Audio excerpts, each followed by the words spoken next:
जय श्री कृष्णा। राधे राधे। आइए आज हम सुनते हैं ज्येष्ठ मास की अपरा एकादशी की व्रत कथा।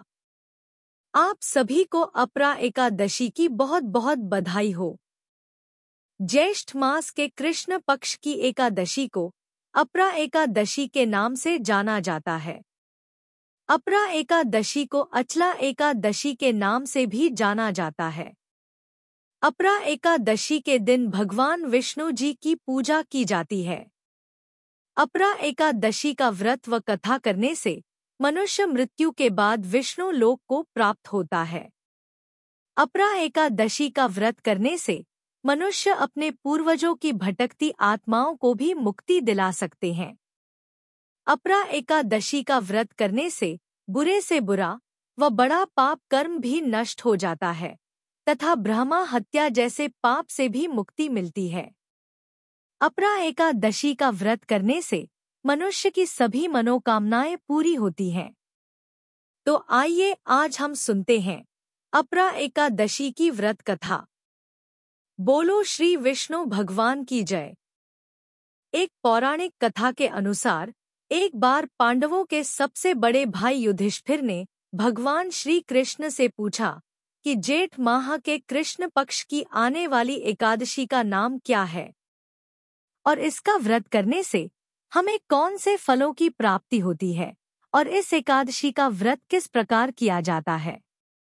युधिष्ठिर की बात सुनकर भगवान श्री कृष्ण ने कहा कि जेठ माह के कृष्ण पक्ष में आने वाली एकादशी को अपरा एकादशी के नाम से जाना जाता है। इस दिन व्रत रखने से जातक को ब्रह्मा हत्या, प्रेत योनि आदि से मुक्ति मिल जाती है और अपार धन की प्राप्ति के साथ यथासंभव मनोवांछित फल की प्राप्ति होती है। हे युधिष्ठिर, आज मैं तुम्हें एक कथा सुनाता हूँ। प्राचीन काल में एक माहीध्वज नाम के राजा रहते थे। वह बहुत ही धार्मिक प्रवृत्ति के थे और अपने प्रजा का अच्छे से ख्याल रखते थे। उनके राज्य में हर कोई सुखी और संपन्न था। राजा माहीध्वज का एक भाई था जिसका नाम वज्रध्वज था। वह बहुत ही दुष्ट प्रवृत्ति का था। उसे अपने भाई का धर्म कर्म, ज्ञान, पूजा पाठ बिल्कुल अच्छा नहीं लगता था। वह धर्म कर्म के कामों में बिल्कुल भी विश्वास नहीं करता था। हमेशा अधर्मी कृति में लीन रहता था। जैसे जैसे समय बीतता गया, वज्रध्वज के मन में अपने भाई राजा माहीध्वज के प्रति ईर्ष्या बढ़ने लगी। एक दिन वज्रध्वज ने सोचा, क्यों ना मैं अपने भाई को मार देता हूँ। तो एक दिन उसने अपने भाई की हत्या करने की योजना बनाई। एकांत पाकर उसने रात को राजा माहीध्वज को बड़ी ही बेरहमी से मार डाला और फिर उसका शव ले जाकर जंगल में एक पीपल के पेड़ के नीचे गाड़ दिया। अकाल मृत्यु होने के कारण राजा माहीध्वज की आत्मा को मुक्ति नहीं मिली। उसकी आत्मा उस पीपल के पेड़ के अंदर रहने लगी। राजा माहीध्वज प्रेत आत्मा होने के कारण वह राजा आने जाने वाले राहगीरों को परेशान करने लगा। जो भी उस पीपल के पेड़ के पास से गुजरता उसे माहीध्वज की आत्मा डरा देती थी। इससे राहगीर बहुत ही परेशान हो गए। सारे लोग उस पेड़ के पास जाने से डरने लगे। ऐसा करते करते कई महीने बीत गए। एक दिन एक महान तपस्वी ऋषि उस रास्ते से जा रहे थे। जब ऋषि पीपल के पेड़ के पास पहुंचे तो राजा माहीध्वज की आत्मा ने उन्हें भी डराने धमकाने की कोशिश की, लेकिन ऋषि तो वहीं पर ठहर गए। वे आत्मा से डरे नहीं बल्कि पलट कर जवाब दिया। ऋषि को पता चल गया था कि यह आत्मा माहीध्वज की है। उन्होंने आत्मा से कहा कि राजन, आप इतने समझदार और धार्मिक प्रवृत्ति के व्यक्ति होकर भी दैत्य जैसी तुच्छ हरकतें क्यों कर रहे हो? तब माहीध्वज राजा की आत्मा ने जवाब दिया कि हे ऋषिवर, मुझे क्षमा करो। मरणोपरांत मेरी आत्मा इस पेड़ के अंदर बंद कर दी गई है। इसलिए प्रेत आत्मा होने के कारण मैं राहगीरों को परेशान करता हूँ। अब मैं इस बंधन से मुक्त होना चाहता हूँ। अगर आप मेरी मुक्ति का कोई उपाय जानते हैं तो कृपया करके आप मुझे बताओ। ऋषि ने उस आत्मा की सारी बातें ध्यानपूर्वक सुनी। इसके बाद ऋषि ने कहा कि मैं तुम्हें सीधे मुक्ति तो नहीं दिला सकता, लेकिन उसके लिए ईश्वर की आराधना जरूर कर सकता हूँ। खुद ऋषि ने राजा माही ध्वज की आत्मा को मुक्ति दिलाने के लिए अपरा एकादशी का व्रत रखा और भगवान विष्णु की पूजा अर्चना की, और फिर व्रत का पुण्य फल राजा माही ध्वज को दे दिया।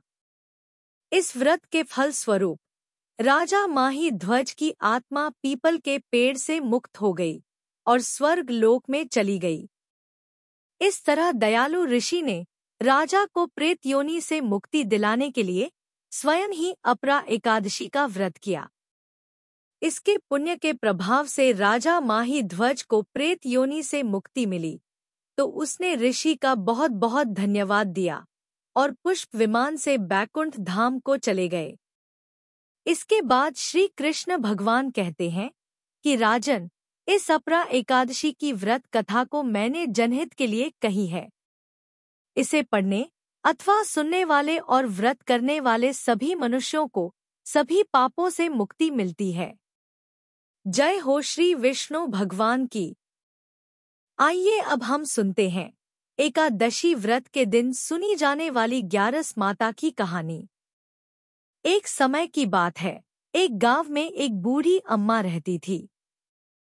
उसके घर में उसके बेटे, बहू, पोते और पोतियां रहते थे। सभी सुखी संपन्न थे। उनको किसी भी चीज की कोई कमी नहीं थी। फिर भी बूढ़ी अम्मा एक बार एकादशी का व्रत रखने के लिए जिद करने लगी। उसके घर वालों ने उसे मना किया और खूब समझाया कि अम्मा, अब आपकी उम्र हो चली है, आप एकादशी जैसा कठिन व्रत मत कीजिए। भला आपको क्या जरूरत है व्रत करने की? तब वह बूढ़ी अम्मा बोली कि नहीं, मैं तो एकादशी का व्रत जरूर करूंगी। मैं अपने बेटे, बहू, पोते, पोतियों आदि की सुख सुविधा के लिए व्रत रखना चाहती हूँ। मैं उनको हमेशा खुश देखना चाहती हूँ। मैं चाहती हूँ कि मेरे बच्चों को किसी भी तरह की कोई तकलीफ ना हो। हमारा घर धन धान्य से भरा रहे। ऐसा सोचकर वह बूढ़ी अम्मा ने एकादशी के दिन व्रत रख लिया। सुबह सवेरे जल्दी उठकर स्नान किया और उसके बाद में घर के मंदिर में श्री हरि विष्णु जी के सामने घी का दीपक जलाया। एक जल से भरा हुआ कलश रखा और श्री हरि विष्णु के चरणों का ध्यान करते हुए उसने अच्छी तरह से व्रत कथा सुनी और विष्णु जी के मंत्र बोले। उसके बाद अपने बच्चों के मंगल जीवन की कामना करते हुए सूर्य भगवान को भी अर्घ्य दिया। फिर पूरा दिन पूजा पाठ में ही व्यतीत कर दिया। पंडित जी को दक्षिणा देने के लिए एक कलश में जल भरकर उसके ऊपर ऋतुफल और कुछ पैसे रखकर उनके घर पर जाकर दान करके आई। उन दिनों में बहुत ही ज्यादा गर्मी थी और गर्मी के कारण बूढ़ी अम्मा को बहुत ही बेचैनी हो रही थी। वह परेशान हो रही थी और सोच रही थी कि क्या पता मैं इस व्रत को पूरा कर पाऊंगी या नहीं। लेकिन फिर सोचा कि नहीं, आज का यह व्रत तो मैं बीच में नहीं छोड़ने वाली। इस तरह से बूढ़ी अम्मा गर्मी और प्यास से राहत पाने के लिए बार बार पानी से कुल्ला करती, मुंह धोती। थोड़ी देर के लिए तो राहत महसूस होती, लेकिन फिर वही हालत हो जाती। अब गर्मी से राहत पाने के लिए बूढ़ी अम्मा एक तालाब में जाकर बैठ गई। बूढ़ी अम्मा कुछ देर तक तो तालाब के पानी में ही बैठी रही, लेकिन बाहर निकलते ही फिर उसका बार बार मुंह सूखने लगता। बूढ़ी अम्मा बहुत ही परेशान हो रही थी। एक तरफ तो उसका बुढ़ापा और दूसरी तरफ यह भयंकर गर्मी। जैसे तैसे करके बूढ़ी अम्मा ने दिन तो काट लिया, पर अब सामने पहाड़ जैसी रात थी। उसका कटना बड़ा ही कठिन दिखाई दे रहा था। खटिया पर पड़ी पड़ी बूढ़ी अम्मा बार बार करवट बदल रही थी। कभी खड़ी होती, कभी बैठती, कभी बाहर जाती, कभी अंदर आ जाती, पर कहीं भी उसे शांति महसूस नहीं हो रही थी। वह वापस खटिया पर आकर बैठ गई और एकादशी माता का स्मरण करती रही और एकादशी माता को कहने लगी कि माता जी, आज तो आप ही मेरी लाज रखिए। आप ही मुझे शक्ति दीजिए जिससे मैं भली भांति आपका व्रत पूर्ण कर सकूं और यह पहाड़ सी रात शांतिपूर्वक व्यतीत कर सकूं। प्यास के कारण बूढ़ी माँ की बेचैनी बहुत ही बढ़ रही थी। उसने बहुत ही धैर्य रखने की कोशिश की और चुपचाप बैठी रही। जब बूढ़ी अम्मा से गर्मी और प्यास सहन नहीं हुई और जब उसकी सहनशीलता की सीमा टूट गई, वह घबराकर एकदम से चिल्ला पड़ी और जोर जोर से कहने लगी, बचाओ बचाओ। बूढ़ी अम्मा का चिल्लाना सुनकर उसके परिवार के सारे सदस्य वहां एकत्रित हो गए। पड़ोसी भी वहां पर आ गए और बूढ़ी अम्मा की खटिया के चारों तरफ खड़े होकर पूछने लगे कि अम्मा जी, आपको क्या हो गया? आप इस तरह से क्यों चिल्ला रही हैं? तो बूढ़ी अम्मा की बहू ने कहा कि हमारी अम्मा जी ने आज एकादशी का व्रत रखा है। हम सबने अम्मा को व्रत रखने के लिए मना किया था। इतनी उम्र में भी व्रत रखने की क्या जरूरत थी? आज इन्हें कौन सी कमी है जो इन्हें व्रत रखने की नौबत आ गई? तब सभी लोग कहने लगे कि हाँ, सही बात है माँ जी, आपकी अब उम्र हो चली है और व्रत रखने के लिए शक्ति की जरूरत होती है। अगर शक्ति हो तो ही भक्ति हो पाती है। अब एकादशी जैसा कठिन व्रत आपकी बस की बात नहीं है। हम जैसे हट्टे कट्टे लोग भी एकादशी का व्रत रखने में हिचकिचाते हैं और आपने बिना सोचे समझे एकादशी का व्रत रख लिया। तो बूढ़ी अम्मा कहने लगी कि मैं आज तो भोजन नहीं करूंगी और ना ही पानी पीऊंगी, लेकिन आज तो लगता है कि मेरे प्राण ही निकल जाएंगे। आप ऐसा करो कि एक छोटी सी मटकी पानी भरकर मेरी छाती पर रख दो। तो यह सुनते ही उस बुढ़िया माई का पोता भाग कर गया और एक छोटे से घड़े में पानी भरकर ले आया और अपनी दादी अम्मा की छाती पर धीरे से रख दिया। पात्र को छाती पर रखते ही थोड़ा सा आराम मिला। आराम मिलने के कारण बूढ़ी माँ को नींद आ गई। तो सारे कहने लगे कि चलो अब हम सब भी आराम करते हैं। आधी रात बीत चुकी है, आधी रात और बीत जाएगी। अब अम्मा जी को नींद आ गई है और जब जागेंगी तब तक सवेरा हो जाएगा। तो ऐसा सोचकर सब अपने अपने घर चले गए। बेटे बहू पोते पोती सब सो गए। अब एकादशी माता सोचने लगी कि यह बूढ़ी अम्मा तो बहुत कठोर है। दिन भर मैंने इसे बहुत परेशान किया, फिर भी पानी पीने का नाम भी नहीं लिया। अब मुझे खुद जाकर इसकी परीक्षा लेनी होगी।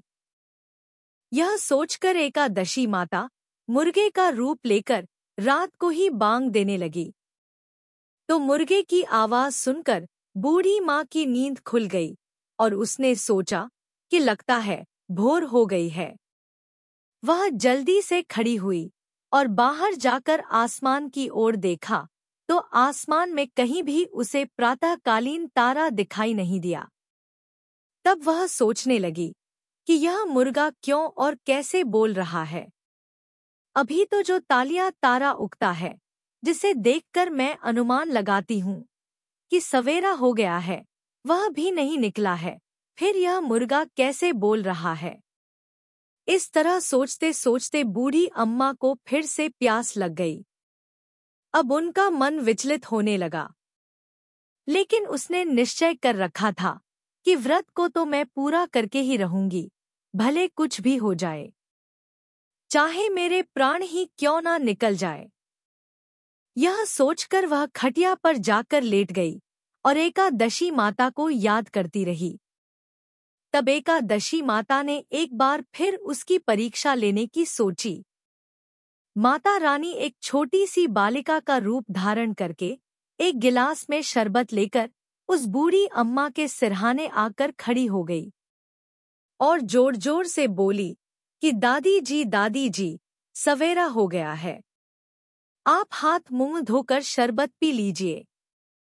तो उस बच्ची की आवाज सुनकर बूढ़ी अम्मा ने आंख खोल कर देखा कि उसके सिरहाने एक छोटी सी बच्ची शरबत का गिलास लेकर खड़ी हुई है।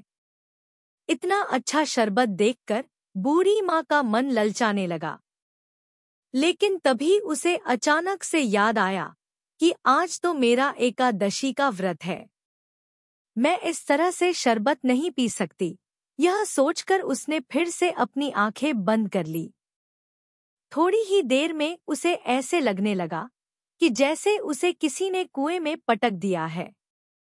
वह बहुत देर तक उस कुएं में हाथ पांव चलाती रही और उसने मुंह को जोर से भींचकर बंद कर रखा था ताकि कहीं पानी की एक बूंद भी मुंह में ना चली जाए। इस तरह वह अपनी श्रद्धा पूर्वक व्रत का पालन करती रही। थोड़ी देर बाद में अचानक से अम्मा को लगने लगा कि जैसे उसके सामने आग जल रही है, जिससे बहुत तेज गर्मी हो गई है और प्यास के कारण प्राण निकल रहे हैं। लेकिन बूढ़ी अम्मा ने फिर भी पानी नहीं पिया, वह चुपचाप बैठी रही। थोड़ी ही देर में बूढ़ी अम्मा ने देखा कि बाहर प्रकाश दिखाई दे रहा है। ऐसा लग रहा है जैसे सवेरा हो गया है। अम्मा ने फिर से बाहर निकल कर देखा तो अम्मा को समझ में आ गया कि सवेरा होने में अभी 3 घंटे बाकी हैं। यह जानकर वह शांतिपूर्वक इधर-उधर घूमने लगी। तरह-तरह से परीक्षा लेकर एकादशी माता को भी पता चल चुका था कि यह बूढ़ी अम्मा किसी भी प्रकार से अपने व्रत को तोड़ने वाली नहीं है। तो ग्यारस माता ने प्रसन्न होकर बूढ़ी अम्मा को आशीर्वाद दिया, जिसकी वजह से अम्मा के बचे हुए 2 घंटे बड़ी ही आसानी से पूरे हो गए। फिर सवेरा हो गया। सवेरा होते ही बूढ़ी अम्मा ने स्नान किया और भगवान विष्णु जी की पूजा पाठ बड़े श्रद्धा भाव से की तथा एकादशी माता की व्रत कथा सुनी। कथा सुनने के बाद ब्राह्मणों को भोजन कराया और दक्षिणा देकर उनको विदा किया और उसके बाद श्री हरि विष्णु और एकादशी माता से व्रत में भूल चूक के लिए माफी मांगी। इन सब के बाद जाकर जल ग्रहण किया और फिर अपने व्रत का पारण किया। इस तरह से अम्मा को एकादशी व्रत करने का श्रेष्ठ फल प्राप्त हुआ और इस श्रेष्ठ व्रत का इतना फल प्राप्त हुआ कि बूढ़ी अम्मा की आयु में वृद्धि हो गई। उसका घर परिवार सुखी और संपन्न हो गया। घर में अब कोई भी कमी नहीं थी।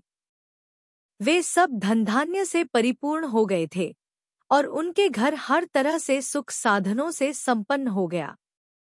बेटा, बहू, पोते, पोती सब तरक्की करने लगे।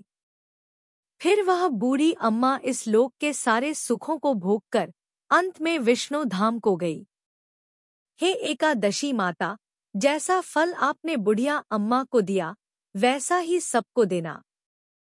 जो कोई भी ग्यारस माता का व्रत रखकर आपकी यह कथा सुनता है और पूजा पाठ करता है, उसकी सारी मनोकामनाएं पूर्ण करना। कहानी कहने वाले की, कहानी सुनने वाले की और हुंकारा भरने वाले की सभी मनोकामनाएं पूरी करना। जय हो विष्णु भगवान की। आइए अब हम सुनते हैं जेठ के महीने में केले के पौधे को सींचने की कथा। जेठ के महीने में केले के पौधे को अवश्य सींचना चाहिए। विष्णु भगवान जी की पूजा में केले के पौधे की भी पूजा की जाती है। आइए अब हम सुनते हैं केले के पौधे को सींचने की कथा। एक गांव में एक औरत रहती थी। उसके पति की मृत्यु हो चुकी थी। उसके एक छोटा सा बेटा था। वह बहुत ही गरीब थी और बहुत दुखी रहती थी। वह मेहनत मजदूरी करके अपना और अपने बेटे का पालन पोषण किया करती थी। उसका बेटा ही उसका एकमात्र सहारा था। इसके अलावा उसका और कोई सहारा नहीं था। मेहनत मजदूरी करते करते 2-3 साल बीत गए। जब उसका बेटा थोड़ा सा बड़ा हुआ, कुछ समझने लायक हुआ, तब एक बार की बात है, दोनों माँ बेटे किसी के यहाँ से मजदूरी करके शाम को अपने घर लौट रहे थे। रास्ते में विष्णु भगवान के मंदिर में सत्यनारायण भगवान की कथा हो रही थी। तो बेटे ने कहा, माँ चलो हम भी मंदिर चलते हैं, कथा सुनने और भजन कीर्तन सुनने। माँ ने कहा, नहीं बेटा, हम भजन कीर्तन सुनने जाएंगे तो वहाँ पर चढ़ावा चढ़ाने के लिए भी कुछ चाहिए होता है, और हमारे पास तो चढ़ावा चढ़ाने के लिए कुछ भी नहीं है। फिर भी वह बेटा मंदिर में जाने की जिद करने लगा। उसकी जिद की वजह से उसकी माँ उसे लेकर मंदिर में चली गई। वहां पर सत्यनारायण भगवान की कथा हो रही थी। माँ बेटे दोनों चुपचाप जाकर एक कोने में बैठ गए। माँ बेटे दोनों ने भगवान सत्यनारायण की कथा सुनी।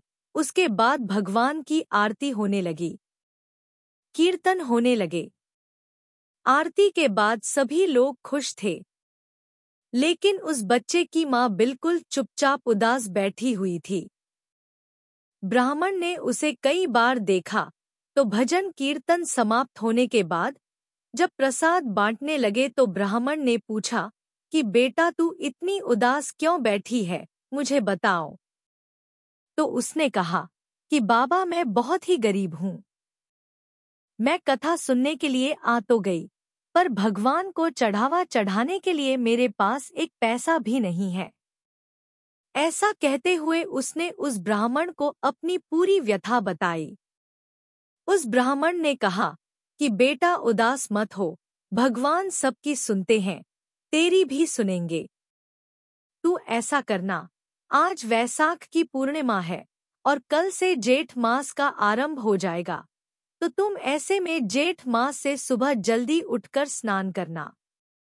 उसके बाद में केले के वृक्ष की पूजा करना। केले के वृक्ष में भगवान विष्णु जी का वास होता है। अगर तुम पूरे जेठ मास के महीने में केले को नियमित रूप से जल से सींचोगी तो भगवान श्री हरि विष्णु की कृपा से तुम्हारे सारे दुख और दरिद्रता दूर हो जाएंगे।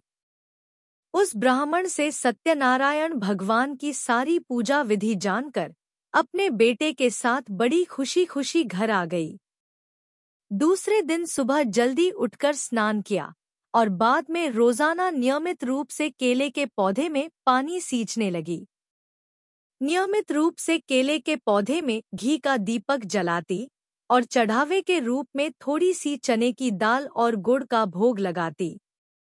इस तरह करते करते उसे सालों बीत गए, पर उसने अपना नियम नहीं तोड़ा। भगवान विष्णु की कृपा से उसे एक बगीचे में अच्छी सी नौकरी मिल गई, जिससे उसका गुजारा भी अच्छे से हो जाता और अपने बच्चे का पालन पोषण भी अच्छे से करती थी। भगवान विष्णु की कृपा से उसका बेटा अच्छा पढ़ लिखकर बड़ा आदमी बन गया। माँ बेटे दोनों बहुत ही खुश रहते थे। उसकी माँ रोजाना ही विष्णु भगवान की पूजा करती और रोजाना केले के पौधे में घी का दीपक जलाती थी। फिर एक दिन उसके बेटे की सगाई हो गई और फिर उसका विवाह भी हो गया। विवाह होने के बाद बहू घर आ गई। घर पर हंसी खुशी का माहौल रहने लगा। ऐसे ही हंसी खुशी से 1 साल बीत गया। 1 साल बीतने के बाद में बहू को ऐसा लगने लगा कि सास द्वारा की गई पूजा पाठ सब ढोंग है। रोजाना घी का दीपक जलाना फालतू में घी की बर्बादी है। बहू ने सोचा कि अगर मैं बोलूंगी कि सासू माँ आपको घी का दीपक नहीं जलाना है तो मैं बुरी बनूंगी। इससे अच्छा है उसी के बेटे से कहलवा दूं कि मांझी घी का दीपक नहीं जलाया करें। उसी शाम को उसने अपने पति से कहा कि मैं तुम्हें एक बात कहती हूँ, तुम्हें मेरी बात माननी होगी। तुम अपनी माँ को कह दो कि वो रोजाना घी का दीपक नहीं जलाया करें। इतनी महंगाई में रोजाना घी का दीपक जलाने की क्या जरूरत है? दीपक ही करना है तो तेल का दीपक जला दो, इसमें कोई दिक्कत नहीं है। तो उसने कहा, मेरी माँ तो मेरे बचपन से हमेशा ही घी का दीपक किया करती थी, मैं उसे मना नहीं कर सकता। तो उसकी पत्नी बोली कि मना तो तुम्हें करना ही पड़ेगा। तुम मना कर दोगे तो ठीक है, वरना मैं मना करूंगी तो उन्हें बुरा लगेगा। बेटे ने सोचा कि यह मेरी माँ को दीपक करने के लिए मना करेगी और बेइज्जती भी करेगी, तो उससे अच्छा है मैं ही समझा देता हूँ। एक दिन बेटे ने माँ से कहा कि माँ आपको रोजाना घी का दीपक ही जलाना है तो आप तेल का दीपक ही जला दिया करो, इतनी महंगाई है। उसकी माँ ने कहा, बेटा जब मैं मेहनत मजदूरी करती थी तब भी घी की कोई कमी नहीं थी। आज तू इतना बड़ा आदमी बन गया है, फिर भी एक दीपक के घी की कमी आ गई है। चलो बेटा कोई बात नहीं, जैसा तू कहता है मैं वैसा ही करूंगी, क्योंकि मेरे जीवन में तेरी खुशी से बढ़कर और कुछ नहीं है। दूसरे दिन से उसकी माँ तेल का दीपक जलाने लगी। 2-3 दिन ही बीते थे कि बहू को वह भी अच्छा नहीं लगा और उसने तेल के डिब्बे को उठाकर अलमारी में रख दिया और उसके ताला लगा दिया। दूसरे दिन सास ने पूछा कि बेटा तेल का डिब्बा कहाँ है, मुझे दीपक जलाना है, आकर भोजन भी करना है। बहू बोली, मां जी आपको ऐसा कुछ नहीं करना और चुपचाप से भोजन कर लो। तो उसने कहा, बेटा ठीक है, भोजन मेरे कमरे में भिजवा देना, मैं कर लूंगी। बहू ने रूखी सूखी रोटी कमरे में दे दी। वह बेटे की माँ रोती रही और ना ही उसने भोजन किया। जब रात को बेटे बहू सो गए तो रोटियों को उठाकर बाहर गाय को दे आई। ऐसा करते करते 2-3 दिन बीत गए। एक दिन जब बेटा बहू सो गए तो बुढ़िया ने अपना भोजन उठाया और जैसे ही बाहर जाने लगी गाय को रोटी खिलाने के लिए तो उसे बहू बेटे की आवाज सुनाई दी। बहू कह रही थी कि आप कहते थे ना कि मेरे माँ का नियम है, वह बिना विष्णु भगवान जी को घी का दीपक किए बिना भोजन नहीं करती है। अब देखो आज 3-4 दिन हो गए हैं, रोजाना अच्छे से भोजन करती है। यह सब फालतू के ढोंग है। मैं तुम्हारी माँ को अच्छी तरह जानती हूँ। तो उसके बेटे ने कहा कि मेरी माँ के बारे में ऐसा कुछ मत कहो। मेरी माँ का नियम था जो तुमने तुड़वा दिया, यह अच्छी बात नहीं है। मैं इस बात पर और कोई बात नहीं करना चाहता। यह सब जब बुढ़िया ने सुना तो उसने चुपचाप गाय को वह रोटी डाली और वापस आकर सो गई और रोने लगी। रोते रोते उसे नींद आ गई। नींद में उसे भगवान विष्णु जी दिखाई दिए और बोले कि बुढ़िया सो रही हो या जाग रही हो। उस बुढ़िया ने कहा, भगवान ना सोई हूँ ना जाग रही हूँ, कहो क्या बात है। तो विष्णु भगवान बोले कि 3-4 दिन हो गए तुम मेरी पूजा करने के लिए मंदिर में नहीं आती हो। बुढ़िया ने कहा, मैं कैसे आऊं भगवान, मेरे पास जलाने के लिए घी या तेल कुछ भी नहीं है।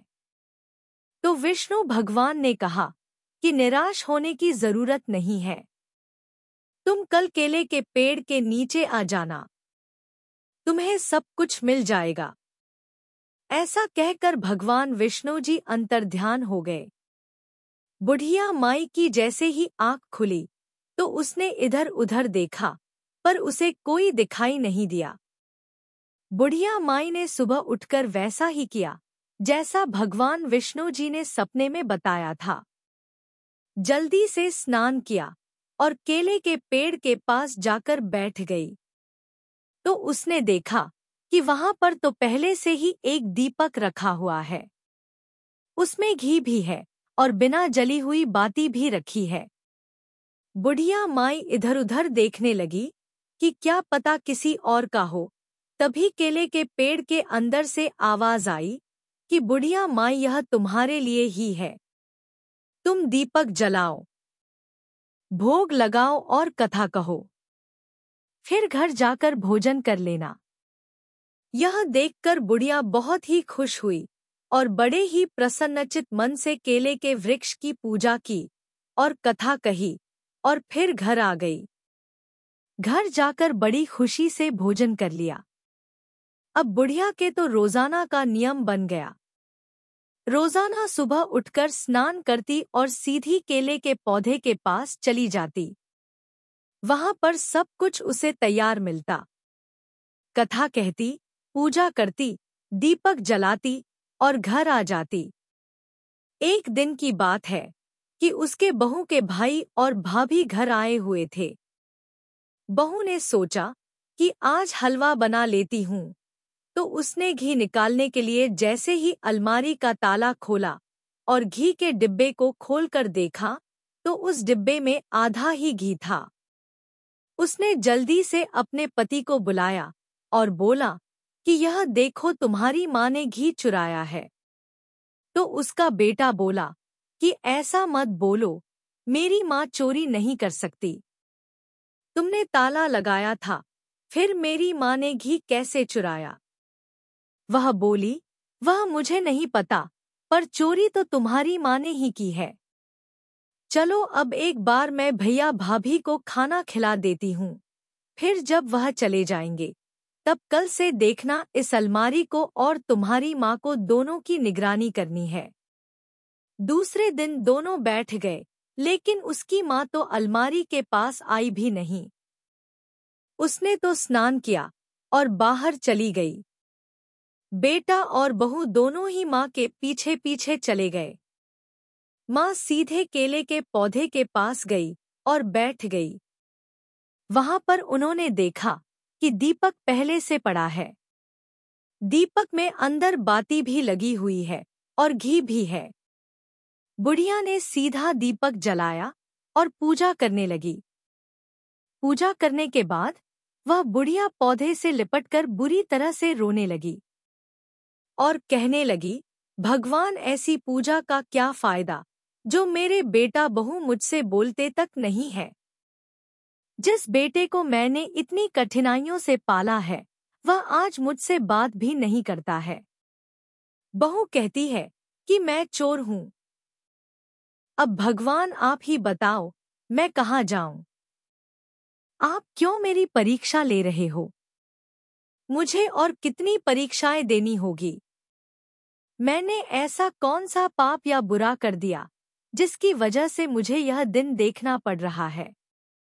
कहते कहते वह रोने लगी तो उसकी करुण हृदय की पुकार सुनकर भगवान विष्णु जी वहां पर साक्षात प्रकट हो गए और बोले कि बुढ़िया, तू घर जा, सब कुछ ठीक हो जाएगा। रोने की कोई जरूरत नहीं है। बेटा कभी भी अपनी माँ से विमुख नहीं हो सकता। भगवान विष्णु जी की ऐसी बात सुनकर बेटे बहू को बहुत ही दुख हुआ और वे करुणा से भर गए। बेटा अपनी पत्नी से कहने लगा कि माँ के खिलाफ जाकर ऐसी जिंदगी जीने से तो मरना बेहतर है। आज तुम्हारे शक ने मेरी माँ की पूजा भाव और श्रद्धा भक्ति को कलंकित किया है। मैं यह कैसे भूल गया कि मेरी माँ ने किन कठिनाइयों से मुझे पाला था। मेरी माँ का मैं एकमात्र सहारा हूँ और आज मैं तुम्हारे कहने पर अपनी माँ के विमुख हो गया। मुझसे बहुत बड़ी गलती हो गई है। अब इस पाप का प्रायश्चित कैसे होगा? ऐसा कहकर वह बुरी तरह से रोने लगा। तो उसकी पत्नी बोली कि पाप आपने नहीं, मैंने किया है। आज मेरी आंखें खुल गई हैं। मैं माँ जी से माफी मांगूंगी। ऐसा कहते हुए वह अपनी सासू माँ की ओर दौड़ी और उनके चरणों में जाकर कहने लगी कि माँ जी मुझे माफ कर दो, मैंने आपकी पूजा पाठ को ढोंग बताया और घी चोरी करने का इल्जाम आप पर लगाया। आप मुझे जो भी सजा दोगी वह मुझे मंजूर है, पर मुझे माफ कर दो। बुढ़िया माँ ने उसे उठाते हुए गले लगाया और कहा कि बेटा, माँ अपने बच्चों से कभी भी नाराज नहीं होती है। चलो घर चलते हैं। ऐसा कहकर वह बुढ़िया अपने बेटे और बहू के साथ घर आ गई। बहू ने कहा कि माँ जी, कल से मैं भी आपके साथ केले के वृक्ष की पूजा करूंगी। अब दोनों सास बहू रोजाना केले के पौधे की पूजा करती और घी का दीपक जलाती। एक दिन बुढ़िया ने कहा कि बेटा, आज पूर्णमासी है, मैं कुछ पंडितों को भोजन करवाना चाहती हूँ। बहू बोली, माँ जी आप खुशी से ब्राह्मणों को भोजन करवाइए। बहू ने 36 प्रकार के भोजन तैयार किए और ब्राह्मणों को भोजन करवाया। यथासंभव दान दक्षिणा देकर उन्हें विदा किया। ब्राह्मण उनकी सेवा भाव और भक्ति देखकर बहुत ही खुश हुए और आशीर्वाद देते हुए चले गए। उनकी सेवा भक्ति देखकर भगवान विष्णु जी बहुत ही प्रसन्न हुए और उन्हें सुख सौभाग्य, अन्न, धन और संतान सुख का आशीर्वाद दिया। 9 महीने बाद उसकी बहू ने एक बहुत ही सुंदर पुत्र को जन्म दिया। घर में अन्न धन की कोई कमी नहीं रही। इस तरह विष्णु भगवान जी की पूजा करने से बुढ़िया को अनंत सुखों की प्राप्ति हुई। वह अपने जीवन के समस्त सुखों को भोगते हुए अंत में बैकुंठ धाम को चली गई। इसलिए कहा गया है कि विष्णु भगवान की पूजा सच्चे मन से की गई हो तो वह कभी भी निष्फल नहीं होती है। हे विष्णु भगवान जी, जैसा आपने बुढ़िया माई को दिया वैसा सबको देना, सबको सुखी रखना।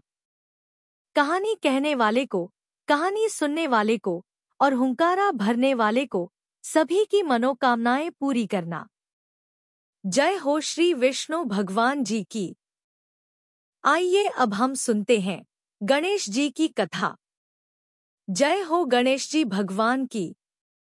एक बार गणेश जी महाराज एक छोटे से बालक के रूप में चिमटी में चावल और चम्मच में दूध लेकर निकले हुए थे और हर किसी से कह रहे थे कि कोई मेरी खीर बना दो, कोई मेरी खीर बना दो। पास ही एक बुढ़िया माई बैठी थी। उसने कहा, ला मैं तेरी खीर बना देती हूँ। जब वह खीर बनाने के लिए चूल्हे पर एक छोटा सा बर्तन चढ़ाने लगी, तब गणेश जी महाराज ने कहा, दादी माँ छोटी सी भगोनी मत चढ़ाओ। तुम्हारे घर में जो सबसे बड़ा भगोना हो वही चढ़ा दो। बुढ़िया माई ने घर में सबसे बड़ा बर्तन चूल्हे पर चढ़ा दिया।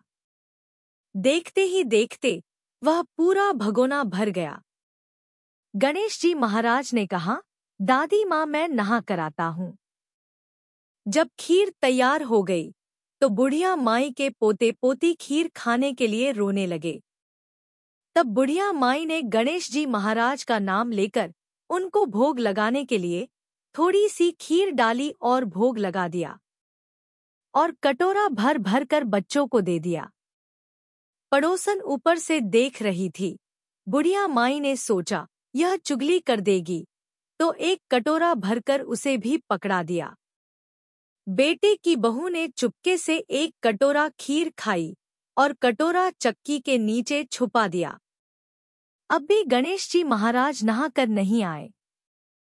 बुढ़िया माई को बहुत जोरों की भूख लगी, तो एक कटोरा खीर भरकर दरवाजे के पीछे बैठकर एक बार फिर से कहा, हे गणेश जी महाराज, आपको भोग लगाना, और खाना शुरू कर दिया।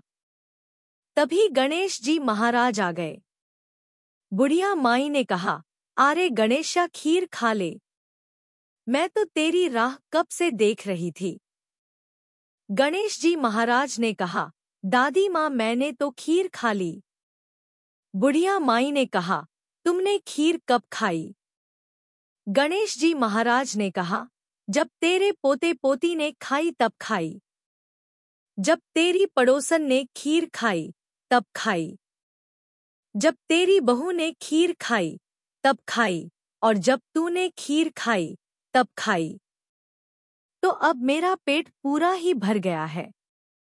बुढ़िया माई ने कहा, बेटा तेरी सारी बातें सच है, पर बहू बेचारी का तो नाम मत लो, वह तो सुबह से काम में लगी है। उसने खीर कब खाई। गणेश जी महाराज ने कहा, चक्की के नीचे देखो, झूठा कटोरा पड़ा है। तूने तो मेरे भोग लगाया, लेकिन वह तो वैसे ही खा गई। बुढ़िया माई ने कहा, बेटा घर की बात घर में ही रहने दो। अब मुझे यह बताओ कि बची हुई खीर का क्या करूं। गणेश जी महाराज ने कहा, नगरवासियों को जिमा दो। लोगों को न्योता दिया तो सब हंसने लगे और बोले, कल तक तो खाने का पता नहीं था, आज नगरी जिमाएंगे। फिर भी लोग आए और सभी नगरवासी अच्छे से जीमे। पूरी नगरी जिमा दी, तब भी भगोना पूरा का पूरा भरा हुआ था। राजा को पता लगा तो राजा ने बुढ़िया माई को बुलाया और कहा, क्यों री बुढ़िया माई, ऐसा भगोना तेरे घर पर अच्छा लगेगा या हमारे घर पर। बुढ़िया ने माई कहा, राजा जी आप ही भगोना रख लो। राजा जी ने खीर का भगोना महल में मंगवा लिया। लाते ही भगोने में कीड़े मकोड़े बिच्छू कंचले हो गए और दुर्गंध आने लगी। राजा जी ने कहा, तेरा भगोना वापस ले जा, जा हमने तुझे दिया। बुढ़िया माई ने कहा, यह भगोना तो मुझे मेरे गणेश जी महाराज ने दिया है।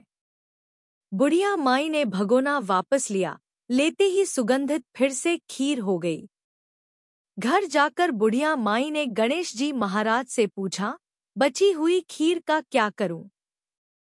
गणेश जी महाराज ने कहा, झोपड़ी के पीछे कोने में गाड़ दो। उसी जगह सुबह उठकर वापस खोदोगी तो धन के 2 चले मिलेंगे। ऐसा कहकर गणेश जी महाराज अंतर्ध्यान हो गए। जाते समय झोपड़ी को लात मारते गए तो झोपड़ी के स्थान पर महल हो गया। सुबह बहू ने फावड़ा लेकर पूरे घर को खोद दिया, कुछ भी नहीं मिला। बहू ने कहा, सासू जी थारो गणेश तो झूठो है। सास ने कहा, बहू म्हारो गणेशियो तो झूठो नहीं है, ला मैं देखूं। वह सुई लेकर खोदने लगी तो टन टन करते 2 धन के चरे निकले। बहू ने कहा, सासू जी गणेश जी की बात तो सच हुई है। सास ने कहा, गणेश जी तो भावना के भूखे हैं। हे गणेश जी महाराज, जैसा तुमने बुढ़िया माई को दिया वैसा सबको देना। कहानी कहने वाले को, कहानी सुनने वाले को, हुकारा भरने वाले को, सभी की मनोकामना पूरी करना। सभी पर अपना आशीर्वाद बनाए रखना। तो बोलो गणेश जी भगवान की जय हो। आइए अब हम सुनते हैं लपसी और तपसी की कथा। लपसी और तपसी की कथा हर एक व्रत, पूजा पाठ व कथा के बाद में अवश्य सुननी चाहिए। एक लपसी था और एक तपसी था। तपसी हमेशा भगवान की तपस्या करता था, लेकिन उसे चोरी करने की आदत थी। लपसी रोजाना 1.25 सेर की लापसी बनाता और पहले भगवान को भोग लगाता, उसके बाद में स्वयं भोजन करता। दोनों भाइयों का यही नियम था। एक दिन किसी बात को लेकर दोनों में कहासुनी हो गई, तो तपसी बोला कि मैं रोजाना भगवान की तपस्या करता हूँ, इसीलिए मैं बड़ा हूँ। और फिर लपसी बोला कि नहीं, मैं रोज भगवान को 1.25 की लापसी का भोग लगाता हूँ, इसीलिए मैं बड़ा हूँ। ऐसा कहते हुए दोनों जोर जोर से लड़ने लगे। तभी वहां से नारद जी गुजर रहे थे। दोनों को लड़ता हुआ देखकर वहां आए और उनसे पूछा कि तुम दोनों क्यों लड़ रहे हो। तो दोनों ने अपने लड़ने का कारण बताया और अपने आप को बड़ा बताया। तब नारद जी बोले कि मैं तुम्हारा फैसला कर दूंगा। मैं कल आऊंगा और बता दूंगा कि कौन बड़ा है। दूसरे दिन लपसी और तपसी नहाकर अपनी रोज की भक्ति करने आए। तो नारद जी ने छुपकर 1.25 करोड़ की एक एक अंगूठी उन दोनों के आगे रख दी। जैसे ही भक्ति करते हुए तपसी की नजर उस अंगूठी पर पड़ी तो उसने चुपचाप से उसे उठाकर अपने पैर के नीचे दबा ली। लेकिन जब लपसी की नजर उस पर पड़ी तो उसने ध्यान नहीं दिया। उसने पहले भगवान को भोग लगाया और फिर स्वयं भोजन करने के लिए बैठ गया। थोड़ी देर बाद नारद जी सामने आए तो दोनों ने पूछा कि अब बताओ कि हम में से कौन बड़ा है। तब नारद जी ने तपसी से खड़ा होने के लिए कहा तो वह जब खड़ा हुआ तो उसके पैर के नीचे दबी हुई अंगूठी दिखाई दी। तो नारद जी ने तपसी से कहा कि तुम तपस्या तो करते हो, परंतु इतनी तपस्या करने के बाद भी तुम्हारी चोरी करने की आदत नहीं गई। यह अंगूठी मैंने ही तुम दोनों के आगे रखी थी। मैं यह देखना चाहता था कि तुम दोनों में से किसके मन में लालच है, तो तूने तो अंगूठी दिखाई पड़ते ही झट से अपने पैर के नीचे दबा ली। लेकिन लपसी का ध्यान अंगूठी पर जाने के बाद भी लपसी ने अंगूठी को ना ही उठाया और ना ही ध्यान दिया। उसने सिर्फ अपने भगवान जी में ही ध्यान रखा, उन्हें भोग लगाया और बाद में स्वयं भोजन करने लगा। इसीलिए लपसी बड़ा है और तुम्हें तुम्हारी तपस्या का कोई भी फल नहीं मिलने वाला। जितनी चाहे मर्जी तुम तपस्या कर लो, तुम्हें इसका कोई भी फल नहीं मिलेगा। तो तपसी को यह सुनकर बहुत ही दुख हुआ और वह शर्मिंदा होकर नारद जी से माफी मांगने लगा और कहने लगा कि आज तक की मेरी गलती माफ कर दो और मुझे बताओ कि मुझे मेरी तपस्या का फल कैसे मिलेगा। आज के बाद मैं कभी भी चोरी नहीं करूंगा। तब नारद जी ने कहा कि यदि कोई गाय और कुत्ते की रोटी नहीं बनाएगा तो उसका फल तुझे मिलेगा। यदि कोई आदमी ब्राह्मण को भोजन करवाकर उसे दक्षिणा नहीं देगा तो उसका फल भी तुझे ही मिलेगा। अगर कोई किसी को सूट या साड़ी देता है और उसके ऊपर अगर भेंट स्वरूप कुछ रुपए नहीं रखे तो उसका फल भी तुझे ही मिलेगा। अगर कोई व्यक्ति दिए से दिए जलाएगा तो उसका फल भी तुझे ही मिलेगा। अगर कोई औरत आंगन लीपकर चौका नहीं लीपेगी तो उसका फल भी तुझे ही मिलेगा। यदि कोई व्रत कथा में सारी कहानी सुन ले लेकिन तुम्हारी कहानी ना सुने तो उसका फल भी तुझे ही मिलेगा। उसी दिन से हर व्रत कथा और कहानी के साथ लपसी और तपसी की कहानी कही और सुनी जाती है। आशा करते हैं कि आपको ज्येष्ठ मास की अपरा एकादशी व्रत की कथा पसंद आई होगी। कथा पसंद आई हो तो वीडियो को लाइक करें, शेयर करें तथा चैनल को सब्सक्राइब जरूर करें। धन्यवाद।